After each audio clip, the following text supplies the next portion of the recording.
Assalamualaikum warahmatullahi wabarakatuh. Alhamdulillahirabbil alamin. Asyhadu an la ilaha illallah wa asyhadu anna Muhammadar Rasulullah. Raditu billahi rabba wa bil islami dina wa bi Muhammadin nabiyya wa rasula. Rabbi syrah li sadri wa yassir li amri wahlul 'uqdatam min lisani yafqahu qauli. Senang berjumpa dengan Anda semua di mana saja Anda berada. Semoga Anda semua selalu diberikan kesehatan, rezeki yang barokah dari Allah Subhanahu wa taala. Kita lanjutkan kembali, kita akan mempelajari sesuatu yang sangat amat menarik, double ya ini tentang teknologi dalam industri pakan ternak. Kita berkeinginan kita bermotivasi atau kita motivasi bersama ya, kita dorong bersama bahwa kita bisa menyediakan ya pakan ternak yang berkualitas dengan apa, yaitu dengan cara memanfaatkan sumber daya lokal. Terus bagaimana kita ya paling tidak kita bisa mendirikan nanti tiap-tiap provinsi itu pabrik pakan ternak tentunya yang kita harapkan. Jadi jangan sampai seperti sekarang ya hanya dikuasai pabrik-pabrik pakan yang besar sehingga agak ada kecenderungan untuk menjadi kartel ya.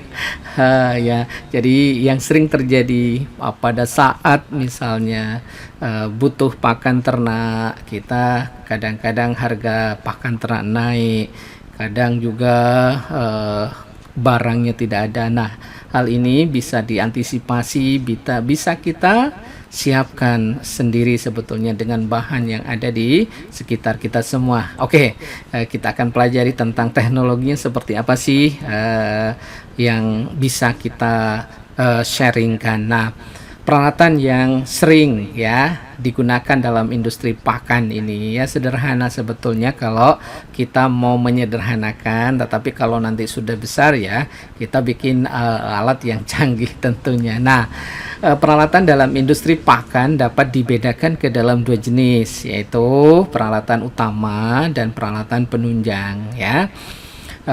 Peralatan utama ini yang mau tidak mau harus kita siapkan karena itu adalah pokok penting yang harus ada supaya kita bisa membuat pakan itu dengan kualitas yang baik ya. Nah, jenis peralatan utama merupakan peralatan yang meliputi mesin-mesin yang berperan utama dalam kegiatan produksi ransum atau produksi pakan ternak yang berkualitas tadi ya. Peralatan utama itu apa saja? Yang pertama itu bisa kita siapkan hammer mill ya. Kemudian yang kedua timbangan atau dosing weight ya, dosing weight.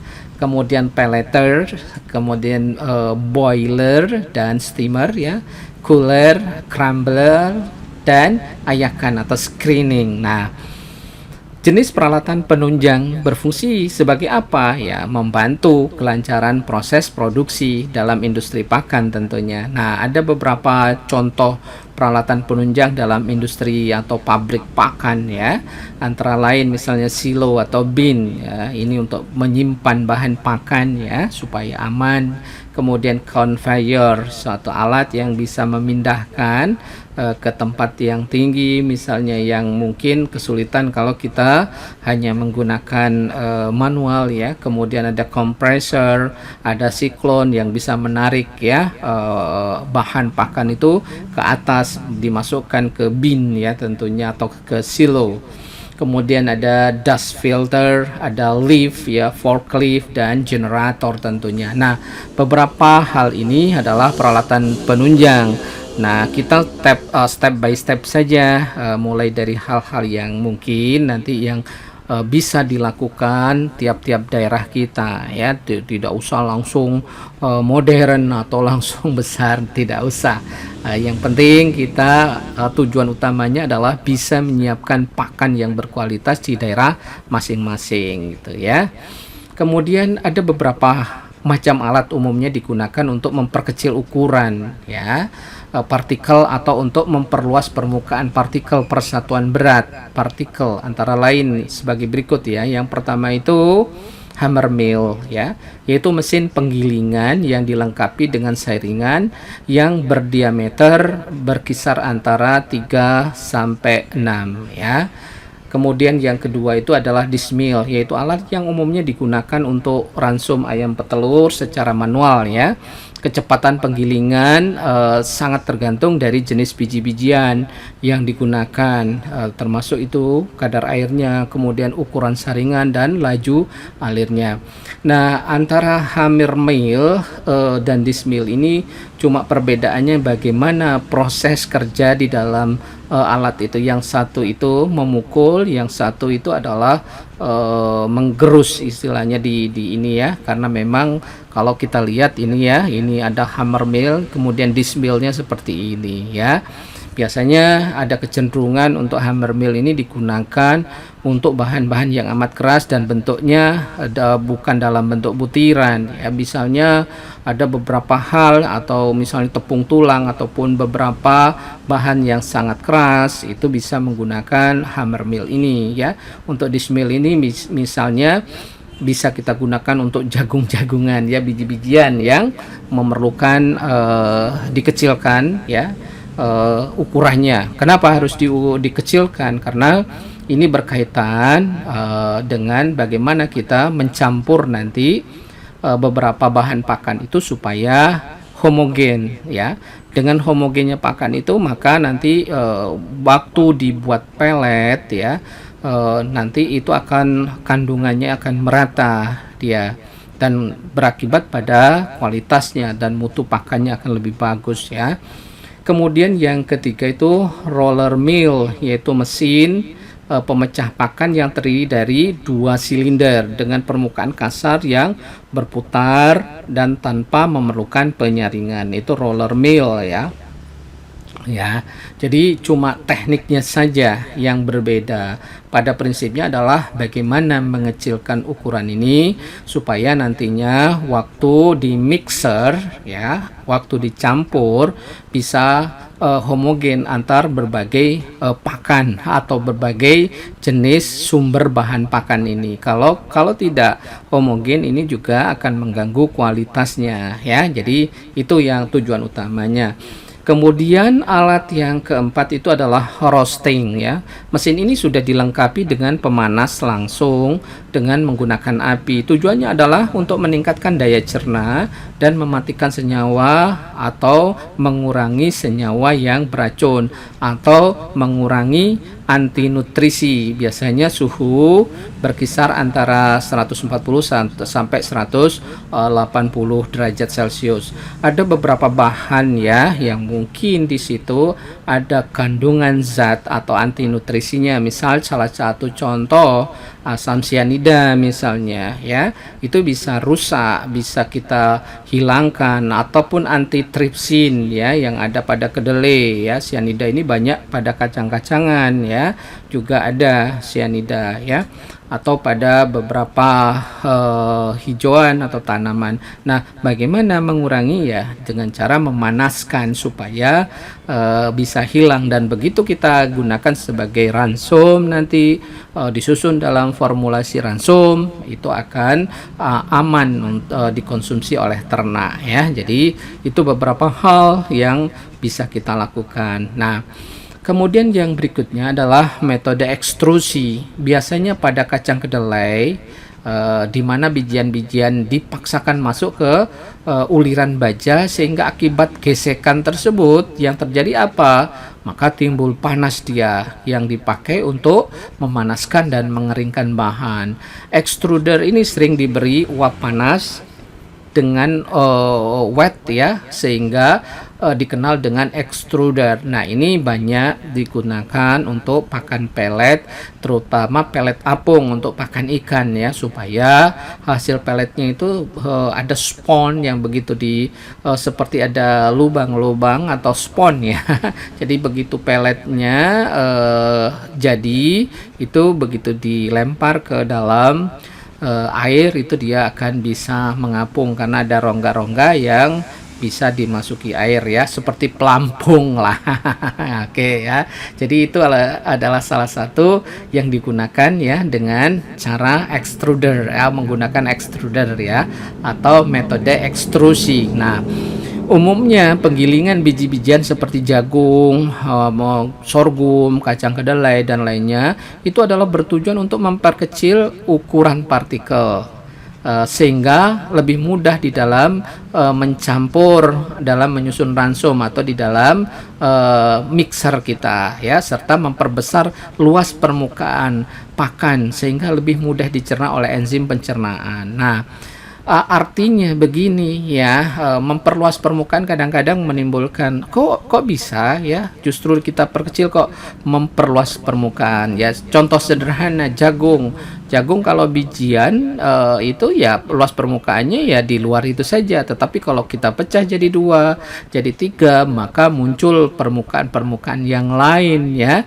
yang itu nanti semakin kecil maka luas permukaannya itu semakin besar, sehingga begitu dikonsumsi oleh ternak ataupun dicampur dulu ya di dalam mixer ya. Mixer itu adalah alat di mana kita bisa mencampur bahan pakan dalam jumlah besar ya, sesuai dengan jumlah ya dari formulasi ransum berapa persensi, kemudian dimasukkan ke mixer, lalu dilakukan pencampuran secara homogen, setelah itu baru dicetak dalam bentuk pelet ya. Proses memperluas permukaan tadi ya, atau bentuk tepung bahan pakan sebelum kita fermentasi juga sangat membantu meningkatkan nilai cerna bagi bahan pakan tersebut. Contoh misalnya ya, ada beberapa perlakuan yang bisa kita lakukan untuk ini ya, misalnya jerami padi. Jerami padi itu sangat susah misalnya untuk dicerna untuk pakan ruminansia. Ada perlakuan ya, biasanya bagaimana memperkecil, misalnya mencincang, menchopper ya, itu adalah dalam rangka memperluas permukaan. Kita chopper, kemudian kita potong kecil-kecil ya dengan mesin ataupun secara manual, itu adalah memperluas permukaan, sehingga begitu kita lakukan fermentasi ataupun kita lakukan amoniasi untuk meningkatkan kualitasnya, itu akan lebih efektif. Itu adalah perlakuan fisik ya. Kemudian pemberian amonia, misal amoniasi, itu adalah perlakuan secara kimiawi ya, yang kita berharap bisa kita ikatan lignoselulosa itu bisa kita rusak, bisa kita renggangkan, sehingga begitu dimakan oleh ternak ruminansia ya, itu akan lebih gampang atau lebih mudah, sehingga apa, kecernaannya akan bisa meningkat ya, atau nilai cerna bahan pakan tersebut meningkat. Demikian juga dengan bahan-bahan yang lain tentunya bisa kita lakukan. Kemudian kalau difermentasi itu adalah perlakuan secara biologi ya, dengan berbagai macam yeast misalnya, ataupun berbagai macam mikroba ataupun fungi ya, yang membantu supaya nanti begitu diberikan kepada ternak, itu akan lebih efektif di dalam proses pencernaan.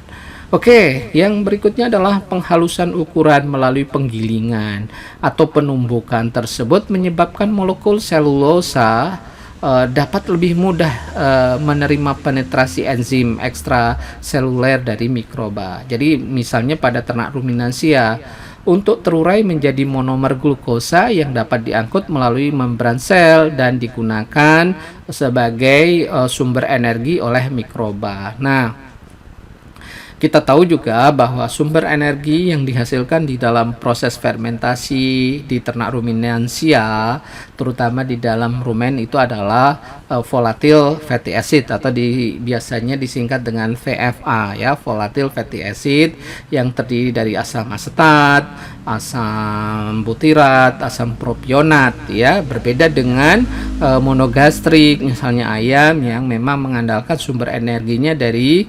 monosakarida ataupun disakarida ya, seperti glukosa dan lain-lain ya.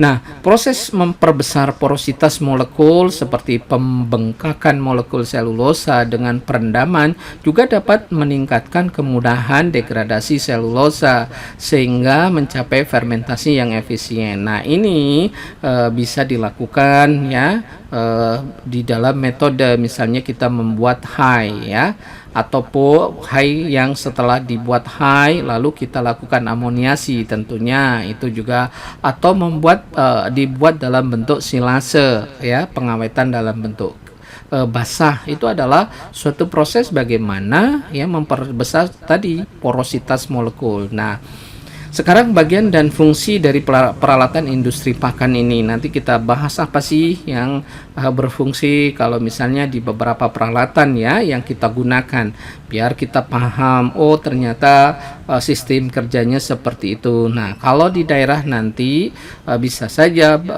bro and sis ataupun guys semuanya itu bisa memodifikasi asal apa sih fungsi ya dari alat tersebut. Itu bisa nanti kita rekayasa di daerah masing-masing. Nah, kita lihat ya, misalnya di sini ada beberapa hal ya. Misalnya hammer mill ini atau mesin penggiling ini. Apa sih yang harus disiapkan ataupun bagian-bagiannya? Itu yang pertama itu adalah hopper input ya, tempat pemasukan bahan. Bagaimana kita memasukkan bahan yang kita akan giling, itu adalah hopper input. Kemudian feedernya yang mengatur jumlah bahan masuk. Jadi jangan sampai langsung bleng masuk banyak, itu biasanya nanti macet mesinnya. Kemudian kita siapkan juga ada magnet ya yang menarik benda-benda asing ataupun logam. Nah, ini juga bisa di beberapa ini disiapkan magnetnya ya, supaya apa, nanti kalau ada paku ataupun ada logam itu kan merusak nanti mesin giling kita, sehingga bisa tersortir atau dieliminir ya dengan magnet ini. Dia akan otomatis kalau ada paku atau barang yang dari ini ya, dari besi dan lain-lain, itu bisa tertarik nantinya. Kemudian berikutnya adalah solenoid ya, mengatur angin yang masuk. Ya, jadi bisa juga dengan sistem itu ada putaran di situ yang bisa kita mengatur. Nah, karena ada bahan yang memang sangat amat tidak diinginkan angin itu harus diatur karena nanti terbang semua tepungnya. Kemudian berikutnya adalah brake plate ya, sebagai bahan bantalan pemukul yang digunakan pada hammer mill itu. Jadi harus ada bantalannya supaya dia punya kesempatan untuk dihancurkan. Kemudian berikutnya adalah hammernya, penghancur atau bahan atau pisau pemukulnya. Nah, berikutnya yang jelas adalah elektromotor, motor penggerak elektronik tersebut atau penggerak dari hammer mill tadi. Nah, ini bisa kita gunakan yang menggunakan listrik dalam bentuk dinamo ya. Kemudian bisa juga menggunakan diesel ya, yang memang nanti dengan berbagai macam sisi positif dan negatifnya tentunya ya. Jadi kalau di lapangan misalnya kita menggunakan mesin diesel yang menggunakan baik solar ataupun bensin, itu tinggal bagaimana kita merancang dengan keberadaan bahan bakar tersebut. Tapi kalau memang listriknya aman ya, bisa juga kita gunakan dinamo untuk memutar motor penggerak elektronik ini. Kemudian di dalam itu adalah ada rotornya ya, tempat peletakan pisau pemukul yang dapat berputar pada hammer mill itu. Itu beberapa hal yang kita lihat atau bagian kalau misalnya mesin hammer mill itu kita bongkar, kita lihat apa sih yang ada di situ itu ya. Jadi itu hal-hal yang mungkin nanti di daerah ada yang teman-teman kita, saudara kita yang bisa merekayasa ini atau membuat ini ya, alhamdulillah ya. Jadi tidak ada ketergantungan dari tempat yang jauh, misalnya harus dibawa dari Jawa. Itu tidak usah. Kalau misalnya di daerah sendiri, insya Allah akan lebih murah ya kalau misalnya kita bisa bikin. Nah, Kemudian berikutnya adalah timbangan atau alat penimbang. Ini ya, dosing weight ya, menimbang bahan baku. Kemudian ada kronos ya, menimbang finish product. Nanti kalau sudah jadi, sudah di packaging itu finish produknya. Kemudian ada controller ya, yang mengecek penimbangan, terutama akurasinya. Ini itu beberapa hal. Kemudian pelleter ya, ini yang kalau misalnya kita untuk membuat pakan unggas ya. Nah, ada beberapa bagian yang untuk mesin pellet ini sama seperti tadi ya, ada hopper input ya yang menampung bahan sementara ya. Menampung sementara bahan sudah barang tentu ini sudah melalui proses formulasi ransumnya seperti apa, sudah disusun ransumnya ya. Kemudian setelah disusun dicampur dalam mixer tentunya, baru masuk ke hopper input ini ya. Nah, kemudian conditioner ya, pencampur bahan dengan uap air misalnya. Kita berharap dengan conditioner ini, dengan uap air ini, mungkin tadi ada bahan-bahan yang berbahaya, anti nutrisi itu bisa rusak nantinya.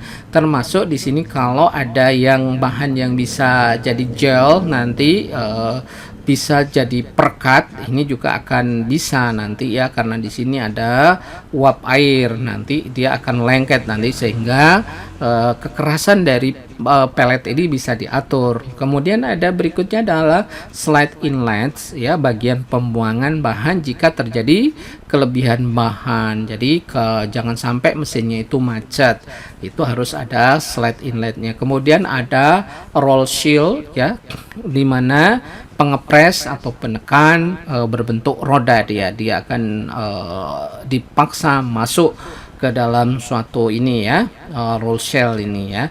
Kemudian ada matras atau die ya, jadi tempat roller itu atau shell atau lubang pencetak, dia lubang yang memang nanti pellet itu dimasukkan, dipaksa, ditekan ya, sehingga keluar seperti lidi-lidi ya. Kemudian ada pisau pemotongnya ya, lidi seperti lidi itu dipotong sehingga panjangnya, bentuknya itu benar-benar akurat itu, jadi hampir sama ya. Kemudian yang berikutnya adalah hopper untuk input atau hopper output ya, sorry. Ini untuk apa? Untuk pengeluaran dan penampungan. Nanti dikeluarkan dari setelah masuk ke tadi dice ya, kemudian dipotong pelletnya, bentuknya agak mirip, agak sama, kemudian dikeluarkan melalui hopper output ini ya. Kemudian berikutnya adalah boiler atau penghasil uap ya, alat penghasil uap dari air yang bertekanan ya, ini akan mempunyai tekanan yang cukup tinggi ya. Kemudian bisa juga peralatan itu steamer. Apa sih itu steamer? Adalah instalasi distribusi uap air tekanan tinggi yang membantu terjadinya pemasakan bahan agar mudah dicetak. Kemudian berikutnya adalah cooler ya, menurunkan suhu pendingin pada bahan yang keluar dari pellet ya. Jadi biasanya melalui proses gesekan, tekanan itu menimbulkan panas. Kalau misalnya ya, tapi ini coba-coba misalnya mesin pellet yang sederhana, begitu keluar itu pelletnya yang biasanya agak panas ya, kalau dipegang itu agak panas, jadi perlu pendinginan, perlu alat yang disebut dengan cooler. Kemudian alat berikutnya adalah crumbler ya. Crumbler ini ya, fungsi utamanya adalah memecah pakan bentuk pellet menjadi bentuk crumble sesuai dengan ukuran yang diinginkan. Ya, ini biasanya untuk pakan-pakan yang misalnya ya, yang DOC yang masih kecil misalnya, kalau DOC itu dalam bentuk tepung masih ya, ataupun nanti setelah dewasa sedikit itu ya, beberapa hari itu sudah dalam bentuk butiran-butiran. Kalau dalam bentuk pelet biasanya agak kebesaran, kurang bisa memakan nantinya. Jadi dibikin crumble ya, mesin atau crumbler ya, itu bentuknya nanti dalam bentuk butiran yang kecil. Kemudian dari mesin crumbler ini ada bagian yang tadi loading hoppernya, pemasukan penampung pelet tadi ya. Pelet ya sudah keras kemudian dipecah lagi dengan mesin crumble ini ya. Kemudian conditioner didinginkan atau mesin pendingin didinginkan kembali. Kemudian ada kisi pembuka atau penutup pengeluaran. Kemudian ada sensornya pemberi informasi kisi. Kemudian pemecah memecah pelet dengan ukuran tertentu. Nanti maunya sebesar apa ukurannya. Ya tadi kalau misalnya dari OC itu mungkin ukurannya paling kecil, nanti tumbuh misalnya umur berapa, 1 minggu, 2 minggu dan seterusnya. Kalau sudah besar bisa menggunakan pelet layaknya yang biasa kita lihat di pasaran ya. Kemudian berikutnya adalah hayakan ya, memisahkan misalnya antara butiran dan tepung akibat proses pemecahan oleh roll crumbler ya. Jadi supaya ukurannya sama ya. Bagian tepung nanti di pelet lagi atau memang dijadikan sebagai konsentrat, tidak masalah juga. Kemudian berikutnya adalah bagging off ya, ke bin intermediate ya, pengisi karung. Kemudian timbangan ya, menimbang bahan dalam kemasan supaya dia benar-benar nanti ukurannya sama, beratnya sama, bobotnya sama. Kemudian ada belt conveyor untuk mengalihkan bahan ya, memindahkan bahan dari tempat yang satu dengan yang lain. Ini juga bisa kita lakukan, tergambar pada beberapa misalnya peralatan di sini ya, supaya conveyor ini bisa menaikkan misalnya bahan ke atas ya, supaya bisa secara mekanis dia bisa kita masukkan ke atas. Kadang-kadang kalau misalnya kita angkat, orang per orang nggak akan sanggup pula ya. Jadi apalagi kalau misalnya bahannya itu tinggi, nah ini bisa menggunakan tadi conveyor ya, dengan berbagai macam bentuk ya, ada super macam-macam ya. Ada yang berbentuk siklon yang bisa ini ya, bisa mendorong ke atas. Ada juga dalam bentuk kompresor yang bisa didorong juga, macam-macam, nanti tergantung ke kebutuhannya. Nah, peralatan penunjang apa saja, misalnya silo atau bin ya, sebagai gudang penyimpanan butiran misalnya ya, itu dalam seperti ini. Kalau mungkin Anda melihat Pertamina itu yang menggunakan tabung-tabung besar, nah seperti itulah ya silo atau bin ya, yang ini, dan biasanya dia menggunakan conveyor untuk ke atasnya. Kemudian juga bagaimana supaya bisa memasukkan bahan tersebut dari bawah, itu tidak mungkin kita pakai tangga satu persatu, apalagi berton-ton, ratusan ton ya, atau ribuan ton, nggak mungkin. Nah, oleh karena itu perlu yang namanya peralatan penunjang untuk bisa mengangkat, misalnya dengan kompresor ya, penghasil angin bertekanan tinggi biasanya yang bisa memindahkan. Kemudian juga siklon ini menyedot udara panas dan berdebu dari cooler misalnya. Kemudian dust filter, ada blower pengeluar debu ya, ada air valve ya, saluran udara, ada vibrator peniup debu yang tertahan di dalam filter, kemudian filter bag atau kantong penyaring debu. Kemudian berikutnya ya forklift ya, yang jelas kalau forklift ini adalah pengangkut bahan untuk mobilitas di area gudang, misalnya mau dimasukkan ataupun dikeluarkan menuju peralatan untuk tempat berikutnya.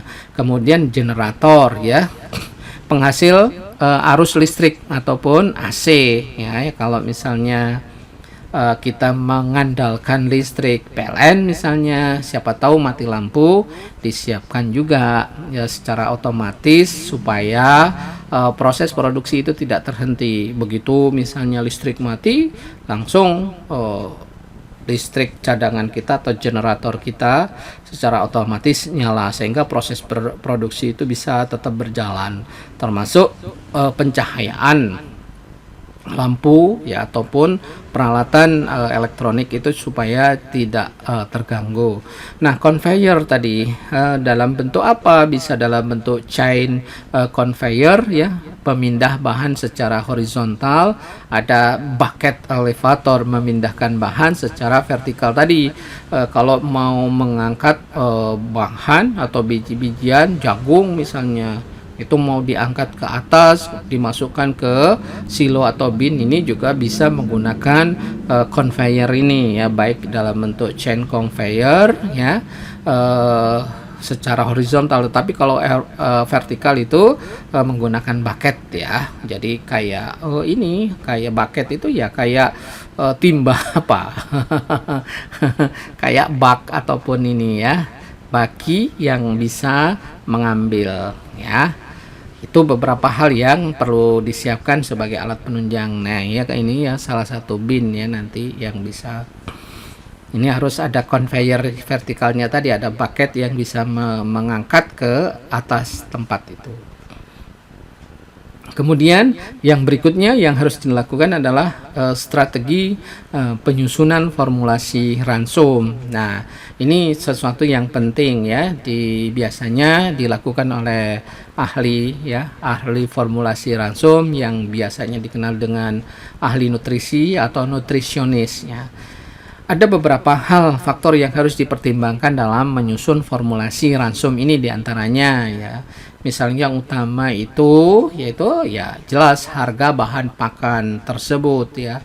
Harga bahan pakan merupakan pertimbangan utama bagi peternak untuk menyusun pakan, ataupun tidak hanya untuk peternak ya, juga produsen, pembuat pabrik yang punya pabrik pakan juga harus pertimbangan utamanya itu harga pakannya, karena nanti mau dijual harga berapa pakannya. Kalau misalnya terlalu mahal, nanti tidak terbeli oleh peternak ya. Semakin murah harga suatu bahan pakan ya, semakin menarik bagi peternak. Kemudian harga bahan pakan bervariasi tergantung pada beberapa hal, antara lain kebijakan pemerintah dalam bidang pakan ternak, impor bahan pakan, dan tingkat ketersediaan bahan pakan tersebut pada suatu daerah. Nah, untuk mendapatkan alternatif bahan pakan yang murah, perusahaan perlu mengoptimalkan potensi bahan lokal serta limbah pertanian yang belum termanfaatkan dengan maksimal. Nah, optimisme yang ada pada kita ya, kenapa kita harus menyiapkan pakan ini tiap-tiap provinsi, tiap kabupaten? Karena pada prinsipnya di daerah kita itu ya sangat potensial untuk mendapatkan bahan pakan dasar ya, terutama biasanya untuk pakan unggas itu pakan dasarnya itu adalah jagung. Dimanapun di seluruh Indonesia kita bisa nanam jagung ya. Jagung ini kita siapkan, saya atau kita semua yakin kalau ada pasarnya orang tergerak untuk menanam jagung ini ya, karena memang jagung gampang kita tanam ya, tidak memerlukan air yang dalam jumlah yang banyak, misalnya lahan juga kita punya, bisa kita tanam, yakin kita bisa ya. Pakan ternak unggas itu pakan dasar utamanya ya jagung. Kalau sudah ada jagung ya sudah, itu bisa mencapai 60-70%. Yang lain itu kan tambahan, tepung ikan misalnya ya. Jadi sumber protein tepung ikan, tepung kedelai yang sering kita gunakan untuk mencampur atau menambah makan ya, supaya sesuai dengan kebutuhan ternak unggas tersebut. Yakinlah kita bisa melakukan itu asal pakan dasarnya kita punya. Belum lagi di beberapa daerah ya, seperti di daerah Sumatera, Kalimantan yang banyak sawit, itu limbah sawit, bungkil inti sawit ya, bungkil kelapa sawitnya itu semuanya termasuk untuk pakan ruminansia, daun sawit, pelepas sawit, lumpur sawit, semuanya bisa kita gunakan untuk pakan ternak kita. Bagaimana kita jangan sampai ternak kita itu ya kelaparan di lumbung ya, lumbung di mana banyak pakan karena ketidaktahuan kita. Itu sangat disayangkan. Ayolah bersama-sama tidak hanya memikirkan, kita melakukan tindakan nyata di daerah kita masing-masing tentunya ya. Kita harus optimis, kita jangan sampai terganggu atau hanya tergantung pada ya sah saja orang berusaha ya, tapi kita jangan tergantung sama pabrik-pabrik besar yang kadang-kadang ya susah kita mengandalkan ya, kadang-kadang ya tadi begitu kita butuhkan harga pakan mahal. Ya berat bagi kita ada fluktuasi harga yang demikian ya. Coba bayangkan kalau setiap provinsi atau kabupaten itu ada ya, walaupun dalam bentuk yang tidak terlalu besar ya pabrik pakannya, itu insya Allah bisa mendukung industri peternakan kita. Kemudian pemilihan bahan pakan itu pada hakikatnya melihat harga bahan pakan dan kandungan nutrisi yang memenuhi syarat ya sesuai dengan kebutuhan ternak. Dengan demikian pakan yang kita dapatkan mempunyai nilai gizi ya, nutriennya sesuai dengan kebutuhan ternak dan harga relatif murah. Nanti produk yang kita hasilkan ya kita berharapkan berkualitas tapi harganya murah ya. Misalnya di beberapa daerah itu potensial, misalnya ada limbah hasil perikanan ya, misalnya kan di beberapa tempat itu misalnya banyak tulang ikan ataupun ini cangkang udang, cangkang kerang dan lain-lain. Nah, itu kan bisa digunakan sebagai grid, sebagai campuran, sebagai sumber mineral ya bagi ternak unggas itu. Ya sangat bermutu itu. Apalagi kalau misalnya kita tahu bagaimana mengolah cangkang kepiting, cangkang udang ya, cangkang rajungan, itu dibuat sesuatu yang lebih potensial, misalnya dibikin kitosan yang sangat bermanfaat dan berguna ya, dan itu bisa banyak fungsinya dan banyak gunanya. Nah, ketersediaan bahan pakan ya, ketersediaan suatu bahan pakan mempengaruhi pemilihan dan harga bahan pakan tersebut.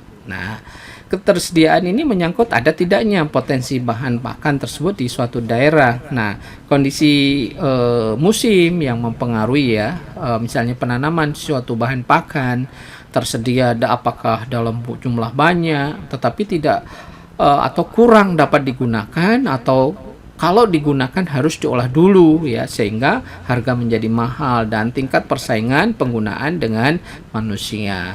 Nah, ada beberapa hal yang menjadi patokan ya bagaimana kita putuskan suatu bahan itu menjadi pakan ternak.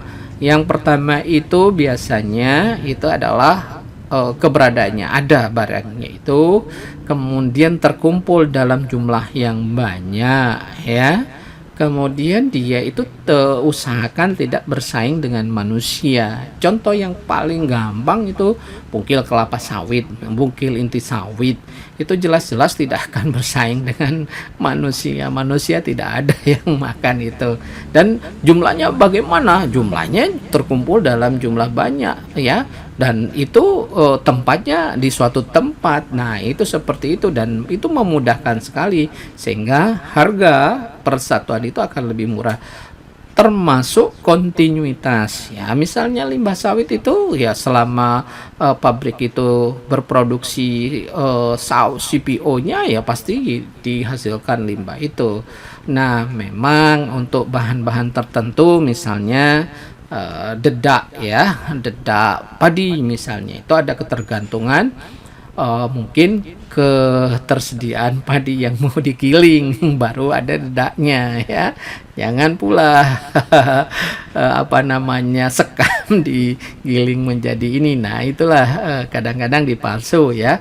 Dedak yang bagus itu kita harapkan kan memang banyak menirnya atau bekatulnya itu banyak, masih ada sisa butiran-butiran ya yang bergizi di situ, atau menir bahasa Jawanya, bukan meniran.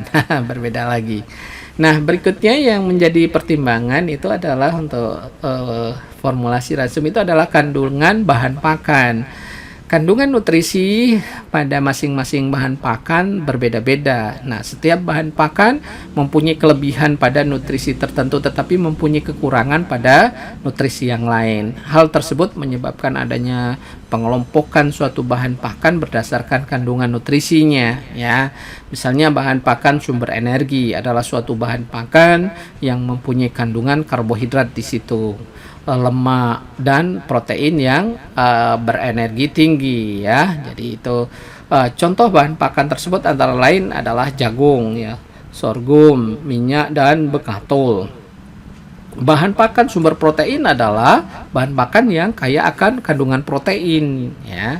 Jadi contoh misalnya bahan pakan tersebut adalah sumber protein ini ya, tepung ikan misalnya, ada tepung daging, tepung darah ya, tepung udang, bungkil kacang tanah, bungkil kacang kedelai. Nah, juga ini yang belum banyak dimanfaatkan, ini bungkil biji karet ya. Kita di Sumatera terutama itu kan banyak karet itu, dan selama ini berserakan, belum dimanfaatkan ya. Kemudian bungkil kelapa dan lain-lain ya. Kalau bungkil kelapa sudah banyak dimanfaatkan, tapi bungkil karet ini belum banyak dimanfaatkan ya, biji karet ini. Kemudian bahan pakan sumber vitamin ya, menunjukkan bahwa bahan tersebut diperlukan untuk melengkapi kebutuhan vitamin ternak. Umumnya setiap bahan pakan mempunyai kandungan vitamin yang cukup ya. Untuk menambah kebutuhan vitamin dapat dilakukan dengan memberi vitamin sintetis ya, buatan pabrik misalnya. Nah, ini bisa kita berikan. Nah, harga bahan makanan penyusun pakan ternak secara ekonomis sangat mempengaruhi harga pakan tersebut ya. Umumnya bahan makanan sumber energi seperti jagung, sorghum, padi-padian dan lainnya berharga murah kecuali minyak. Apalagi kemarin ya, minyak goreng sempat langka, itu harganya luar biasa ya. Kemudian harga minyak mahal karena terutama yang murni sebagai sumber energi tanpa ada sumber zat makanan lainnya yang umumnya buatan pabrik, yang biasanya kandungan energi minyak itu berkisar antara 8.400 sampai 8.600 ya. Bahkan kemarin pas langka itu per ininya lebih mahal lagi ya, tergantung dari bahan kualitas minyak tersebut, terutama misalnya minyak yang impor, misalnya minyak jagung, minyak biji bunga matahari, minyak kedelai itu harganya mahal. Apalagi minyak zaitun, itu nggak usah lah kita pakai itu karena bersaing dengan manusia tentunya. Kita pakai minyak yang biasa saja ya. Kemudian minyak dianjurkan untuk diberikan pada ternak unggas ya, dalam jumlah yang relatif sedikit ya, walaupun mahal. Misalnya kalau dalam jumlah sedikit ya masih bisa kita tambahkan ya. Kemudian campuran minyak pada pakan maksimal 5% atau harus di bawah 5% atau lebih kecil dari 5% ya. Minyak dalam pakan berlebihan akan apa? Akan terjadi atau ransum, atau produk pakan kita itu mudah tengik atau ransit ya. Kemudian bahan makanan sumber energi adalah jagung misalnya. Jagung ini mempunyai kelebihan dibanding dengan bahan makanan sumber energi lainnya. Kenapa? Karena kandungan energi termetabolisnya relatif tinggi, yaitu sekitar 3.370 kilokalori per kilogram. Dan tingkat ketersediaannya yang tinggi dan berkesinambungan. Jadi bisa kita dapatkan di seluruh daerah Indonesia asal ya teman-teman kita atau saudara kita mau menanam. Tapi kalau ada pasarnya, insya Allah Pak tani kita itu mau nanam. Nah, Sementara ya kita ketahui bahwa komposisi zat makanannya relatif seimbang kecuali kekurangan beberapa asam amino misalnya metionin dan lisin ya. Dan relatif tidak ada anti nutrisi atau dibanding dengan pakan yang lain memang luar biasa. Makanya kita katakan apabila di daerah kita banyak jagung maka ya hampir 80% kita bisa mendirikan pabrik pakan ternak ya, terutama untuk pembuatan pelet ransum ternak unggas ya, karena memang pakan dasarnya itulah jagung itu. Nah, kita semuanya insya Allah ada di semua tempat kita bisa menyediakan jagung ini ya. Tinggal kemauan, kemudian ada regulasi seperti apa supaya bisa terserap ya. Ini insya Allah bisa berjalan nantinya. Kemudian bahan makanan sumber energi yang lain seperti sorghum harganya selalu lebih murah dibandingkan dengan jagung, karena memang dari segi kualitas juga masih lebih bagus jagung dan mempunyai kandungan zat-zat makanan yang hampir berimbang dengan jagung, tetapi tetap jagung yang ini ya. Tetapi tingkat ketersediaan sorghum relatif rendah di kita. Selain itu, sorghum memiliki kandungan anti nutrisinya, seperti dia banyak mengandung tanin yang sangat berbahaya bagi ternak unggas ya. Tanin tersebut bisa menyebabkan protein tidak bisa diserap oleh ayam kita atau ternak unggas kita. Kenapa? Karena diikat oleh tanin dalam saluran pencernaannya. Jadi ini kendala kalau kita menggunakan sorghum. Kendalanya atau faktor pembatasnya karena banyak mengandung tanin. Kemudian sumber energi yang lain adalah bekatul atau dedak. Nah, harga bekatul ini atau dedak ini relatif lebih murah dibandingkan dengan sumber energi lain dan mempunyai kandungan protein yang lebih tinggi, sekitar 12 sampai 13% dan tersedia dalam jumlah yang relatif banyak, terutama sentra sentra misalnya banyak menanam padi ya, di dekat heller penggilingan padi, insya Allah itu apalagi padinya luas ya, para yang menanam padi luas itu insya Allah kita bisa mendapatkan dedak tersebut atau bekatul ya. Tetapi kelemahannya bekatul ini adalah kandungan energinya yang agak rendah, yaitu energinya sekitar 2800 kilokalori per kilogram dan mempunyai sifat bulky ya, amba atau mudah mengenyangkan karena seratnya ya cukup tinggi tadi. Oleh sebab itu dianjurkan tidak terlalu banyak kita menggunakan bekatul dalam campuran pakan.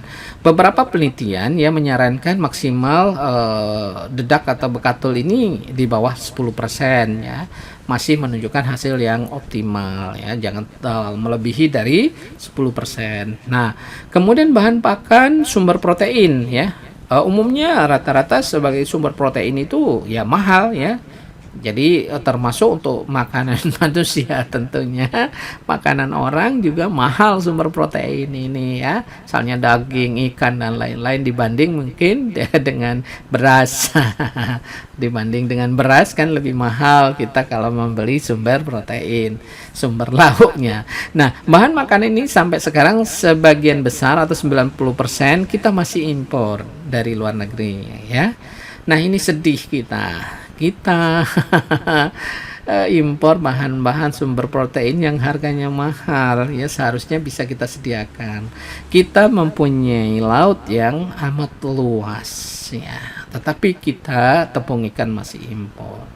Dan juga masih banyak kita sumber protein yang bisa kita manfaatkan dari daerah kita, limbah-limbah misalnya ikan. Kemudian sekarang ini yang kita kembangkan maggot misalnya ya, maggot atau dari black fly soldier ya, BFS ya. Jadi itu ini bisa kita manfaatkan dan sumber proteinnya atau persentase protein cukup tinggi. Kita sudah mencoba ya membudidayakan itu, proteinnya tidak kalah.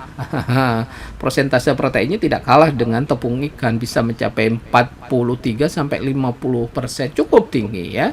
Padahal kita bisa atau budidayanya sangat mudah. Kita manfaatkan limbah-limbah, misalnya pakannya itu ya, limbah buah, limbah sayur. Nah, sekaligus untuk menyelamatkan lingkungan ya, mendaur ulang ya, supaya bahan tersebut tidak menjadi sampah, menjadi sesuatu yang tidak berguna, kita jadikan pakan maggot tersebut. Nah, ya. Jadi ini biasanya kita gunakan untuk pakan ternak unggas. Nah, berikutnya adalah bungkil-bungkilan. Yang utama adalah bungkil kacang kedelai ya, yang kita juga impor ini. Bungkil kacang tanah, bungkil kelapa, dan bungkil wijen ya. Bungkil kacang kedelai ini merupakan sumber utama pada bahan makanan ternak unggas ya. Jadi itu yang banyak dilakukan. Kemudian bungkil kacang kedelai ya mempunyai kandungan protein berkisar antara 40 sampai 45%. Problem utamanya bungkil kacang kedelai adalah tingkat ketersediaan yang masih bergantung pada impor. Nah, karena begini, ini juga kaitannya ya, memang kita harusnya mengembangkan kedelai lokal. Tapi sampai sekarang kedelai lokal kita itu produktivitasnya masih kalah dengan produktivitas kedelai yang ada di luar sana. Kenapa? Memang kedelai ini membutuhkan masa atau penyinaran yang lebih panjang ya, sementara kalau di Indonesia kan terbatas ya. Panjang penyinaran itu paling ya sekitar 12 jam. Kalau di daerah 4 musim itu, kalau pas lagi musim mataharinya ada, bisa sampai 16 jam. Nah, inilah yang ini termasuk gandum ya.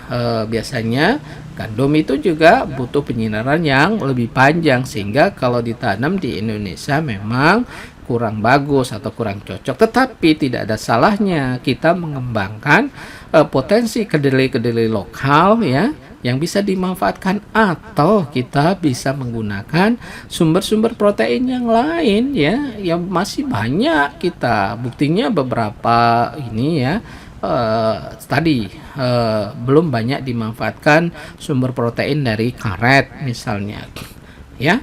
Bungkil karet, bungkil biji karet, bukan bungkil karetnya, bungkil biji karet, bungkil yang lain itu adalah sumber protein, bungkil kacang tanah ya.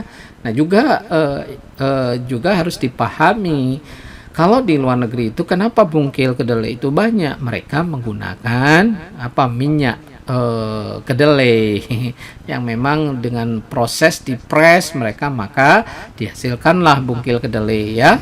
Jadi kita tidak banyak menggunakan minyak kedelai ini, justru kita banyak menggunakan minyak sawit atau minyak kelapa. Maka kita banyak bungkil kelapa sawit atau bungkil kelapa. Nah, ini juga harus kita menyesuaikan dengan kondisi, jangan sampai kita ada ketergantungan pada impor ya.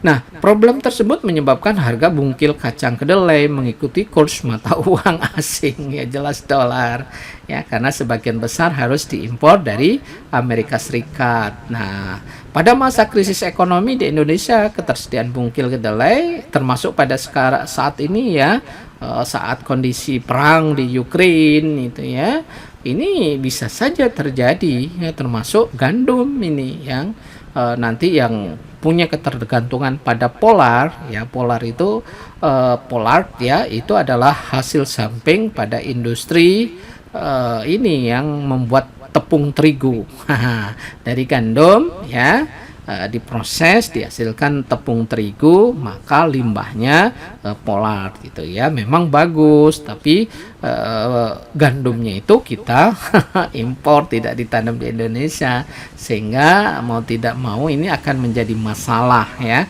apalagi dengan kondisi sekarang ya.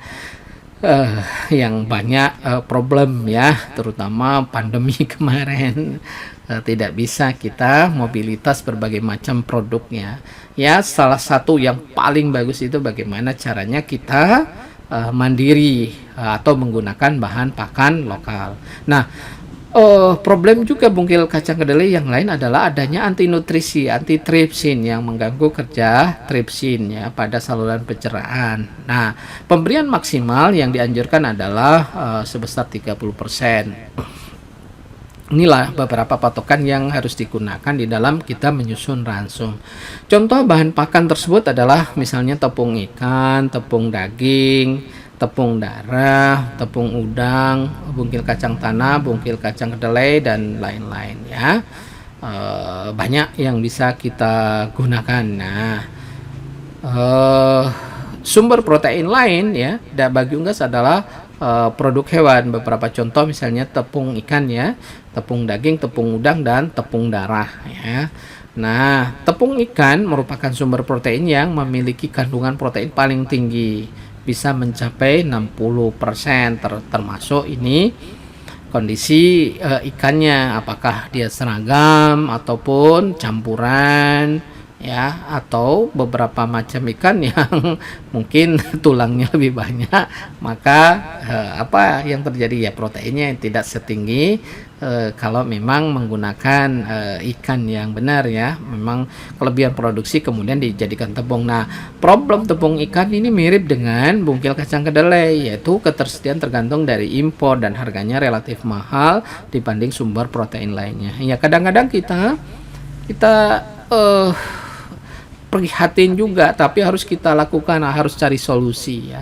Kita impor dari negara Amerika Latin, negara kecil Amerika Latin sana jauh, sementara 2/3 kita ini adalah lautan ya. Tinggal bagaimana mengkondisikan sebetulnya bisa kita manfaatkan, seperti di daerah Jawa Timur ya, di daerah Muncar itu sudah banyak diproduksi juga tepung ikan, tapi belum ini ya, belum mencukupi kebutuhan untuk pabrik ya, pabrik pakan ini. Perlu kita lanjutkan, kita lakukan terus ya. Nah, sumber mineral sekarang ya, menyusun pakan ternak umumnya memiliki harga yang murah dan tingkat ketersediaan yang tinggi ya. Bahan-bahan tersebut antara lain adalah yang tersedia dalam jumlah banyak di alam dan dapat diolah adalah tepung kerang misalnya ya, banyak nih tepung kerang. Kemudian tepung batu ya, ya maksudnya batu kapur ya, untuk grit atau mineral ya. Kemudian tepung tulang dan kapur juga ya, batu kapur ya. Sementara itu terdapat juga bahan makanan sumber mineral sintetis ya, buatan pabrik, antara lain adalah kalsium karbonat, CaCO3 atau kalsium fosfat ya, fosfat koloidal, dan natrium fosfat monobasik ya. Ini beberapa hal yang sudah dibuat oleh pabrikan ya, atau dalam bentuk mineral mix misalnya. Kemudian umumnya bahan pakan sumber vitamin mahal harganya karena dibuat oleh pabrik ya, merupakan bahan sintetis. Hal ini diimbangi oleh tingkat penggunaan yang relatif sedikit ya. Kemudian vitamin sintetis yang digunakan antara lain misalnya vitamin A, sterol hewan yang disinari ya, ada riboflavin dan lain-lain ya. Produk-produk dikenal umumnya disebut dengan premix ya. Jadi campuran beberapa antara vitamin dan mineral dibentuk dalam suatu formulasi ya, dikenal dengan premix ya. Premix merupakan gabungan dari vitamin, mineral, dan asam amino ya. Ya, kalau misalnya dibuat dalam bentuk lengkap tadi seperti jagung, faktor pembatasnya misalnya asam amino metionin sama lisin ya. Kalau misalnya kita bikin premix juga bisa ditambahkan misalnya metionin dan lisin tersebut. Nah, agar kualitas bahan pakan meningkat, maka perlu adanya feed additive ya. Beberapa feed additive yang umum digunakan adalah asam amino, metionin, dan lisin yang banyak ada di pasaran. Nah, metionin dan lisin ini ditambahkan untuk menutupi kekurangseimbangan asam amino tersebut ya di dalam pakan. Sebab jagung sebagai bahan pakan dominan atau utama umumnya kekurangan asam amino, lisin, dan metionin ya. Mungkin cukup dulu ya sharing kita. Mudah-mudahan Anda tetap bersemangat ya. Kita berbagi, berlomba-lomba berbuat kebaikan ya. Fastabiqul khairat, nasrum minallah, fatun qarib. Wassalamualaikum warahmatullahi wabarakatuh.